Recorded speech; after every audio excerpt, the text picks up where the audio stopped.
5-minute closing remarks from our debaters. And David, we can begin with you.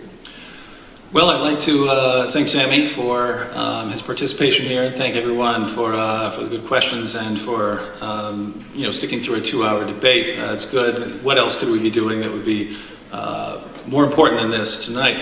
But I think we have two views on the table. There are other alternatives out there, but the positions that are on the table for our consideration tonight, we have two. And according to one, God is perfect in justice, perfect in mercy, and must punish all sin, but is willing to do anything, to whatever it takes, to forgive us. And the solution to retain those perfect attributes is that he voluntarily pays the price for sins. And Muslims have a tremendous problem with this, but again, think what you'd be willing to do. If you were walking down the street, suppose you were king of the world. Suppose you were master of the world, you were dressed in royal robes, and you're walking down in the street and you see your kid drowning in a filthy pool of mud. Would your royal robes matter to you? Wouldn't you do whatever it takes? Wouldn't you toss those robes aside and jump in and save the child that you love? Of course you would, and that's your love. That's your finite, limited love. Imagine what a being who is perfect and infinite in love, what would that being be willing to do? I say whatever it takes. And that's what we find in Christianity. And the Muslim wants to say, well, God doesn't need to do that. Well, if he doesn't do that, then sin gets swept under the rug, and then he's not perfectly just. So how does God do that? Well, I find no answer in Islam, but I find an answer in Christianity.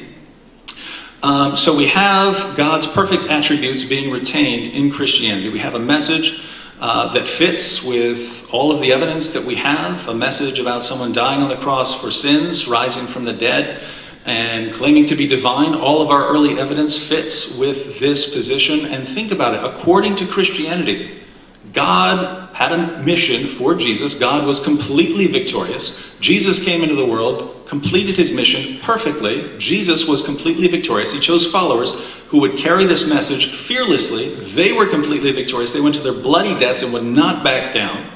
That's the message of Christianity. God is victorious from beginning to end. God is glorified from beginning to end. And then our Muslim friends tell us, but there's the alternative. Jesus didn't die by crucifixion. Allah tricked people into believing it. That's where that view arose. But the Apostle Paul came along later and corrupted other parts. So it wasn't Allah corrupting it by himself. He had a partner in crime. He's had the Apostle Paul also deceiving. Actually, that's not much better. Because think about the implication there. God sends Jesus into the world. Jesus spends all these years, and according to Islam, Jesus started preaching at birth. So he started preaching for 30 years. And then Allah comes down, tricks Jesus' followers into believing that he died by crucifixion, and then just can't protect his message from the Apostle Paul. God sends Jesus into this world. The work doesn't get done. Jesus doesn't accomplish anything that lasts. Muhammad has to come along 6 centuries later to fix the mess created by Allah and the Apostle Paul. And you put all of this together, what happened in the first century? Nothing. You ended up with the largest false religion due to Allah's deception and the Apostle Paul's deception. And God wasn't victorious. Jesus was a miserable failure. His followers couldn't protect the message from the Apostle Paul or Allah. This is the alternative. This is the alternative, where we have one view that glorifies God. He's victorious from beginning to end. We have another that portrays Allah, God, as a deceiver, and Jesus as a miserable failure.